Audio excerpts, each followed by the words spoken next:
the adults too, and we need to get what's going on here. And if the political establishment wants to keep it all superficial and only about the symptoms and only about the leaves, that's no excuse for us. We need to get deep, and we need to water the roots, and we need to rise to the occasion what other generations have done before.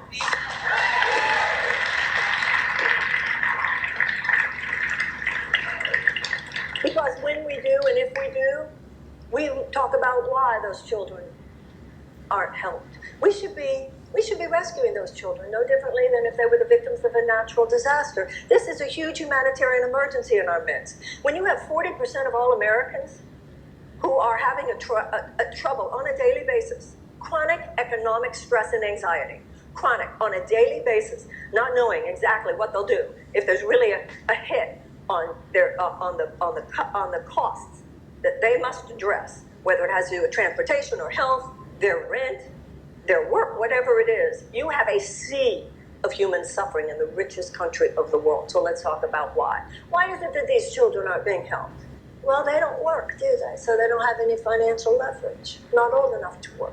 And they're not old enough to vote, so there's no constituency there. So what is our political establishment, our quote-unquote government, whose job, according to the Declaration of Independence, their job instituted among men to secure the rights of the pursuit of happiness, and clearly these children are not able to pursue happiness. Why are they not helping those children? Why are they only normalizing their despair? I'll tell you why.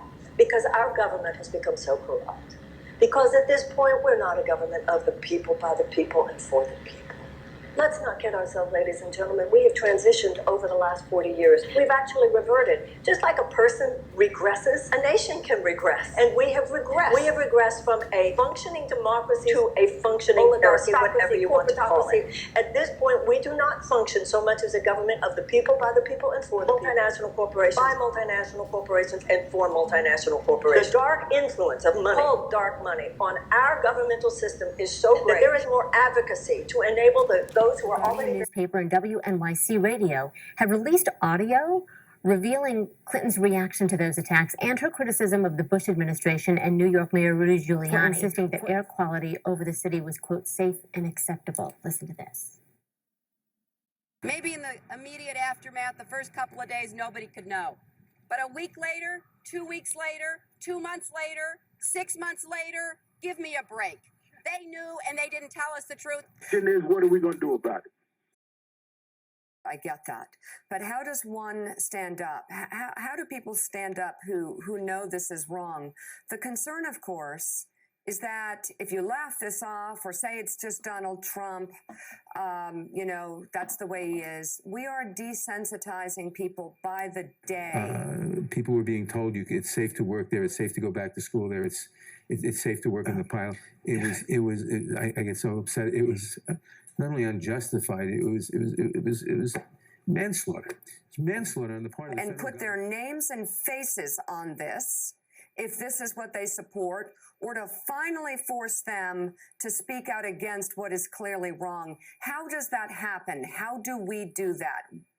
I think inherent in your question, because the answer, we've got to change our target, where we start challenging the Republicans, particularly those up for Senate races this year, that you are going to stand up and really deal with the head of your party, Donald Trump. Understand this at all? Trauma, trickery, and trauma. Bye-bye. Because I'm not ever gonna compromise when it comes to my words. Their hurts I'll reverse, because I'm gonna write every hook verse and like I said, whatever I need to reverse. We did it here. I'm in Chicago. We changed the direction of flow. People were being told it's safe to work there, it's safe to go back to school there, it's safe to work on the pile. It's manslaughter on the part of the federal government and the mayor of the city. I get so upset. It was not only unjustified. It allowed people to tell people it was safe. I get so upset. It was safe when we knew it wasn't safe, and people are dying and will continue to die because of that today. Maybe in the immediate aftermath, the first couple of days, nobody could know. But a week later, 2 weeks later, 2 months later, 6 months later, give me a break. They knew and they didn't tell us the truth. Woo-hoo.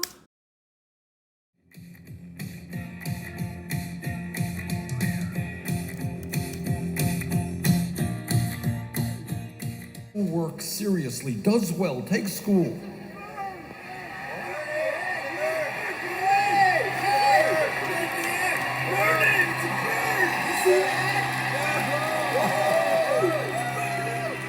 Now you see, this little bird doesn't know it.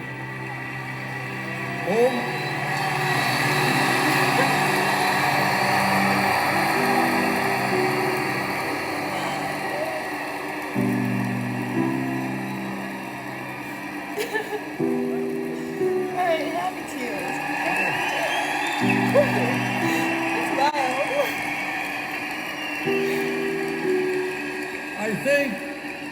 I think there may be some symbolism here. Come on.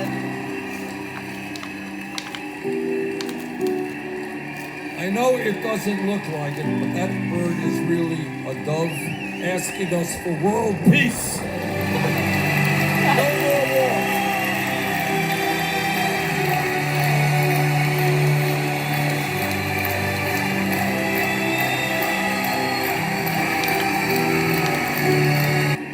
I know it doesn't look like it, but that bird is really a dove asking us for world peace. No more war.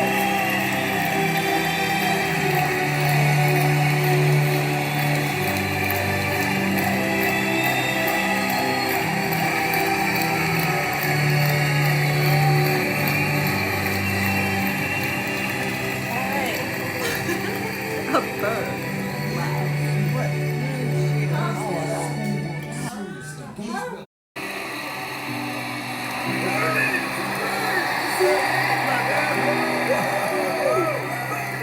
The ongoing battle.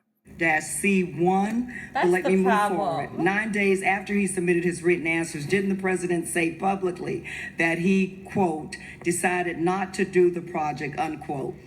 Written answers, didn't the president say publicly that he, quote, decided not to do the project, unquote? And that is in your. According to the report, there were follow-up questions because of the president's incomplete answers about the Moscow project.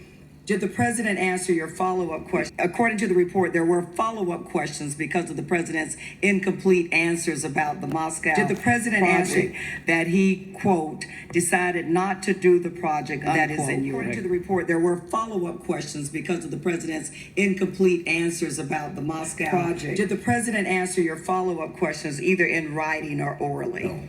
He did not. In fact, there were many questions that you asked the president that he simply didn't answer. Isn't that correct? True.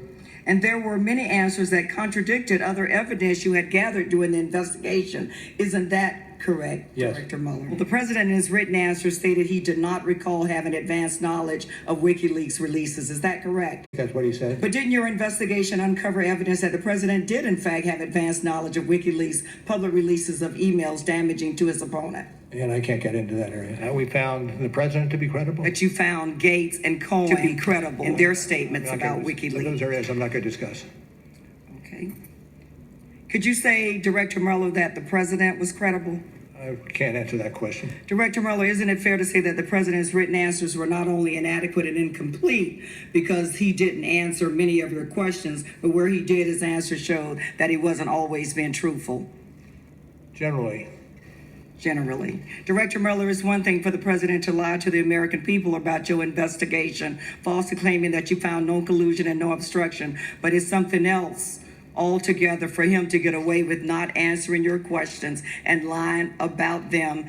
And as a former law enforcement officer of almost 30 years, I find that a disgrace to our criminal justice system. Thank you so much. I yield back to the chairman.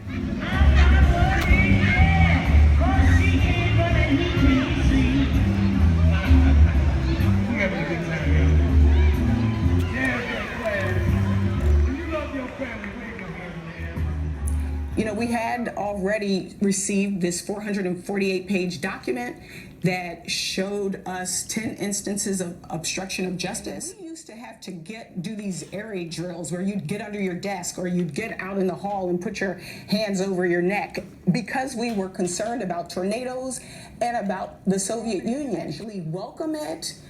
for their own gain, and then to learn from this testimony that our president has not totally truthful. He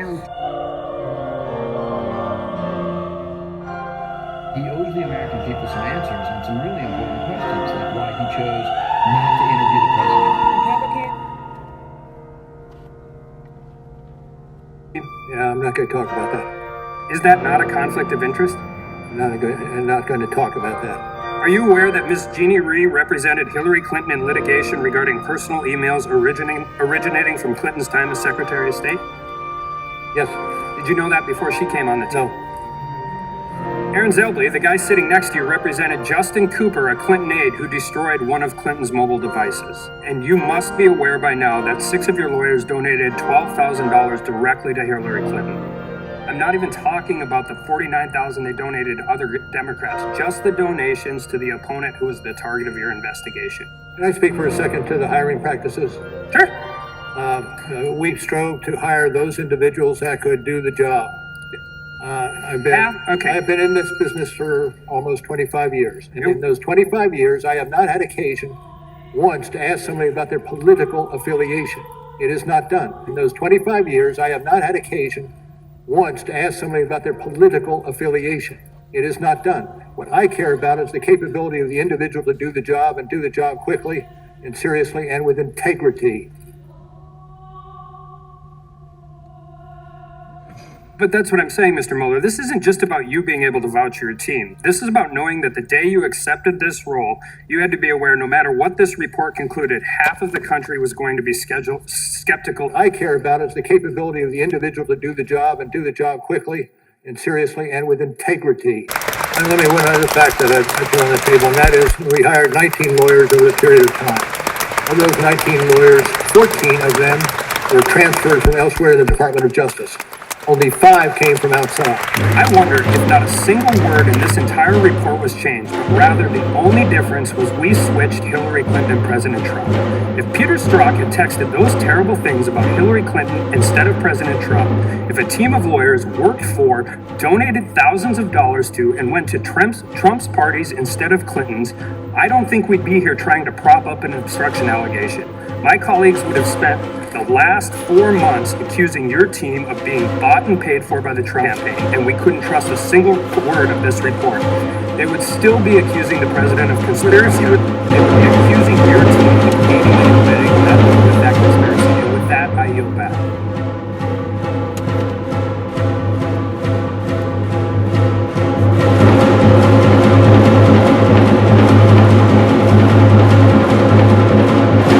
The Attorney General released the report to Congress and the public. When you submitted your report to the Attorney General, did you deliver a redacted version of the report so that he would be able to release it to Congress and the public without delay, pursuant to his announcement of his intention to do so during his confirmation hearing? I'm not going to engage in discussion about what happened after the production of our report. Had the Attorney General asked you to provide a redacted version of the report? We worked on the redacted versions together. Did he ask you for a version where the grand jury material was separated? Not going to get into details. To see this as I walk towards the evening of my life,